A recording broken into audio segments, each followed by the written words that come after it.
नमस्कार। आज हम बीए पार्ट द्वितीय के हिंदी साहित्य के प्रश्न पत्र प्रथम में संकलित कवि घनानंद की काव्यगत विशेषताओं पर बात करेंगे। घनानंद के जीवन परिचय पर जब हमने वीडियो बनाया था, बात की थी आपसे, तब बताया था घनानंद जो है वो प्रेम की पीड़ के कवि हैं। घनानंद का काव्य उनकी पीड़ा से उत्पन्न हुआ है और पीड़ा है प्रेम की, तो घनानंद को प्रेम की पीड़ का कवि भी कहा जाता है। घनानंद का संयोग श्रृंगार उनके वियोग श्रृंगार से अधिक महत्वपूर्ण नहीं है। स्वयं घनानंद भी कहते हैं कि कविता का जन्म वियोग से होता है, कविता का जन्म दुख से होता है, पीड़ा से होता है। और हमारे किसी कवि ने कहा है, वियोगी होगा पहला कवि, आ से उपजा होगा गान, फूटकर आंखों से चुपचाप बही होगी कविता अनजान। मेरा भी एक साहित्यिक विद्यार्थी होने के नाते यह मानना है कि काव्य सदैव पीड़ा अभाव से जन्म लेता है।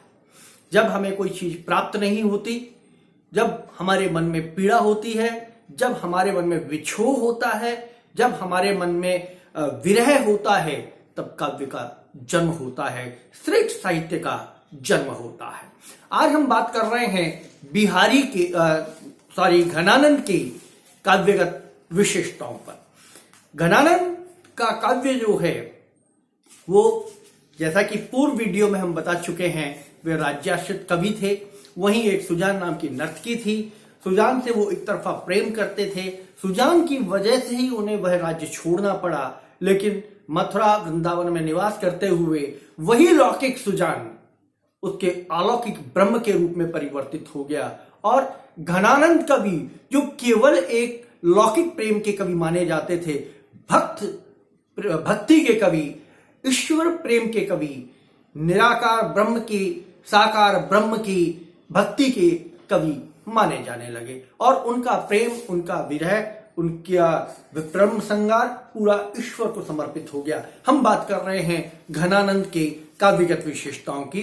तो घनानंद के काव्य की प्रथम विशेषता है प्रेम के संयोग और वियोग, दोनों पक्षों की घनानंद ने बहुत खूबसूरत तरीके से अभिव्यंजना की है।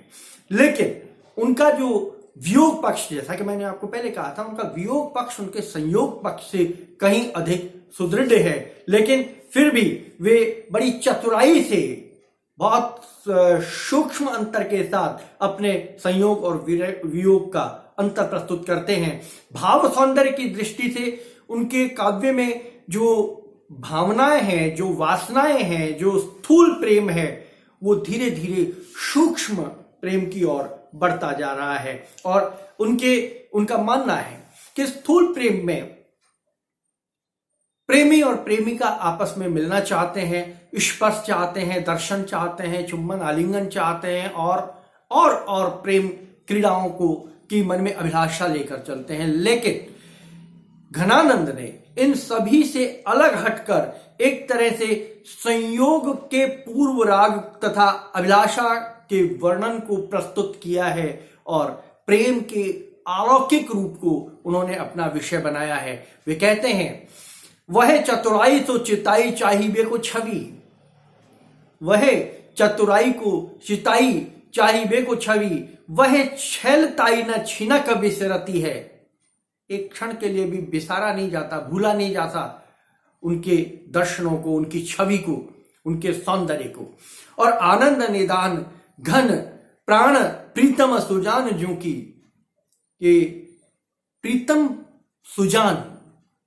प्रियतम सुजान की छवि को याद करके ही घनानंद कवि कहते हैं, मन में आनंद की उत्पत्ति होती है और सुधि सब भांति से बेसुध करती है। और उनकी सुधि, उनकी याद ही हर भांति से बेसुध करने के लिए, बेहोश करने के लिए, मदमस्त कर देने के लिए, इस संसार से विमुक्त होने के लिए पर्याप्त है। कवि की अभिव्यंजना देखिए, कवि विरह में भी प्रेम की श्रेष्ठ अभिव्यक्ति को प्रस्तुत कर रहा है। तो कवि का संयोग वर्णन जो है वह भावों का अविच्छिन्न उदय होता है और उनकी हार्दिक अनुभूति उसमें प्रस्तुत होती है। काव्यगत विशेषताओं का दूसरा बिंदु है संयोग में वियोग। एकमात्र कवि के रूप में, मैं हिंदी साहित्य के कवि के रूप में नहीं कहूंगा, मैं संपूर्ण साहित्य के कवि के रूप में कहूंगा, एकमात्र कवि हैं घनानंद जो संयोग में वियोग और वियोग में संयोग को आरोपित करते हैं, उसमें उसी का आनंद लेते हैं। तो उनका मानना है कि घनानंद प्रेम की पीड़ा के कवि हैं, प्रेम से उत्पन्न पीड़ा के कवि घनानंद माने जाते हैं। अब वो संयोगात्मक रूप में लिखें या वियोगात्मक अभिव्यंजना करें, उनका अपनी एक शैली है, अपना एक तरीका है, लेकिन वे आंतरिक पीड़ा से व्यथित होकर काव्य को जन्म देते हैं। उनका काव्य आंतरिक पीड़ा से पैदा होता है और आंतरिक पीड़ा हमेशा वियोग से होती है। संयोग की स्थिति में भी कई बार वियोग उत्पन्न हो जाता है। प्रेमी प्रेमिका साथ होते हैं लेकिन फिर भी वियोग की अवधारणा में जी रहे होते हैं। वियोग उनमें उत्पन्न होता है भ्रांतियों की वजह से या आत्मिक बिछोह की वजह से। तो कवि इन संयोग में वियोग को अभिव्यक्त करते हुए अपने काव्य का उन्होंने सृजन किया और वे कहते हैं, यह कह तो संयोग न बुझ परी, जू वियोग को नो क्यों बिछोहत है।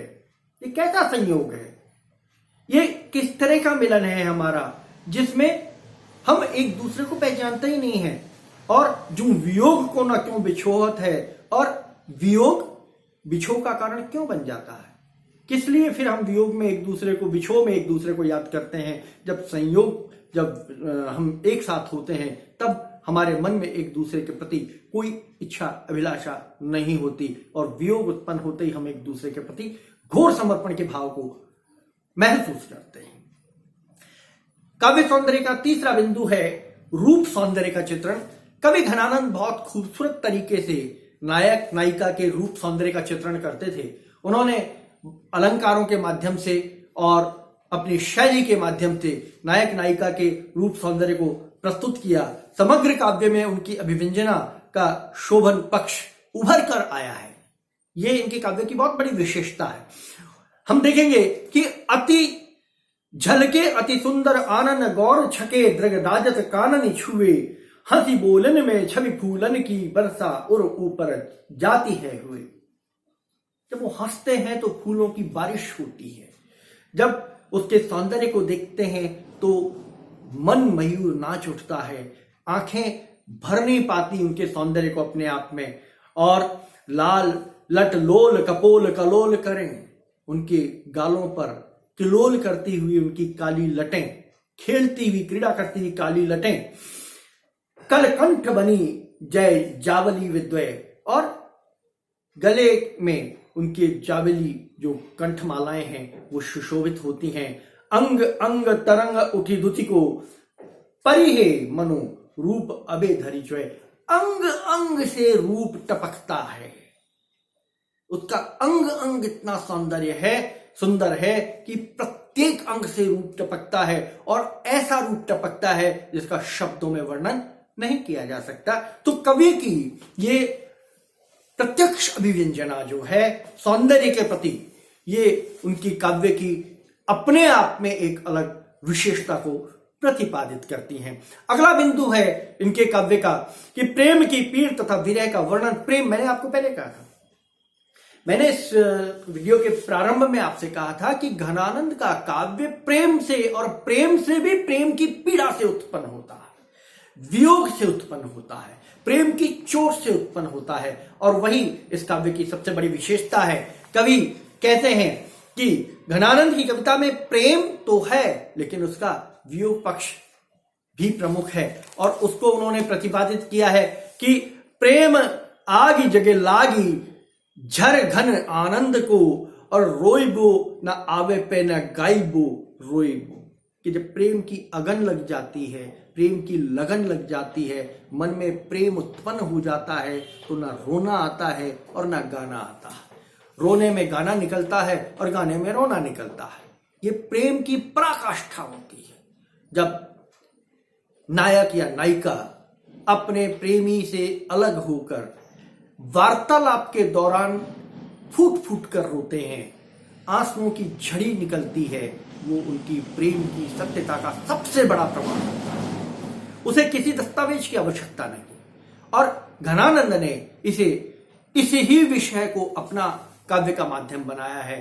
प्रेम की पीड़ा को, पीड़ा जो आंखों से बाहर आ रही है आंखों के रूप में, उसे अपने काव्य का विषय बनाया है।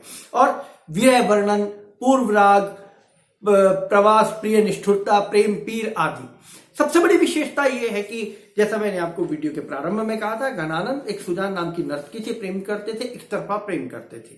और वही सुजान जो है वो प्रारंभिक कविताओं में, प्रारंभिक काव्य में लौकिक प्रेयसी के रूप में आई, लेकिन धीरे धीरे जैसे जैसे घनानंद परिपक्व होने लगे, उनका वो सुजान जो उनकी प्रेयसी थी वो अलौकिक ब्रह्म सुजान के रूप में परिवर्तित हो गए। ये लौकिक प्रेम से अलौकिक प्रेम की ओर बढ़ने का माध्यम था घनानंद का। अगला बिंदु है अलौकिक प्रेम और आध्यात्मिक प्रेम। जो मैंने अभी आपको बता रहा था कि लौकिक प्रेम से अलौकिक प्रेम की ओर घनानंद बढ़े। उन्होंने सामान्य एक नायिका, एक नर्तकी सुजान के प्रेम को आराध्य में स्थापित कर दिया और आराध्य में वो उसे देखने लगे। कहते हैं कि अंतर में बासी पे प्रवासी को सो अंतर है, मेरी ने सुनत दैया आपनियों का ना कहो, और लोचननी तारिद हुए सुझाओ सब सूझो नाही, बूझी ने परती ऐसी सोचनी कहां दबो। अर्थात अंतर में बसते हैं, हृदय में बसते हैं। हृदय में जो बसते हैं उनको बाहर ढूंढने की आवश्यकता नहीं है, बाहर खोजने की आवश्यकता नहीं है। ये उनके अपना एक मानना है। काव्यगत विशेषताओं का जो सबसे श्रेष्ठ पार्ट होता है वो उसका होता है काव्य सौंदर्य और कलात्मक सौंदर्य। और कलात्मक सौंदर्य में घनानंद ब्रजभाषा के कवि थे। श्रेष्ठ अलंकारों का उन्होंने अपने काव्य में सृजन किया, प्रतीकों का उन्होंने अपने काव्य में प्रयोग किया, प्रवाहमय और सरल भाषा का प्रयोग करते हुए उन्होंने साहित्य सृजन किया। घनानंद को समझने के लिए बहुत ज्यादा दिमाग लगाने की आवश्यकता नहीं है, क्योंकि घनानंद हृदय के कवि हैं। हृदय से घनानंद को सुना जाता है और हृदय से ही उसको समझा जाता है। इसलिए घनानंद प्रेम की पीर के कवि माने जाते हैं। और यही कारण है कि घनानंद जो है वे अपने जो उनका मूल उद्देश्य था उस उद्देश्य में वे सफल हुए और काव्य की श्रेष्ठता तक पहुंचे।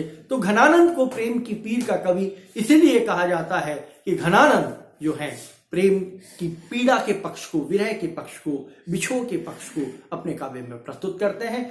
इस प्रश्न को बिंदुवार आपको लिखना है, अभ्यास करना है और लिखते वक्त आप ध्यान रखें कि बिंदु में से बिंदु और भी निकलते हैं, क्योंकि वीडियो में एक समय सीमा होती है, इसलिए उसको उतने विस्तार से आपको नहीं बता सकते। जब भी आपको कहीं परेशानी हो आप व्यक्तिगत रूप से महाविद्यालय में आकर संपर्क कर सकते हैं।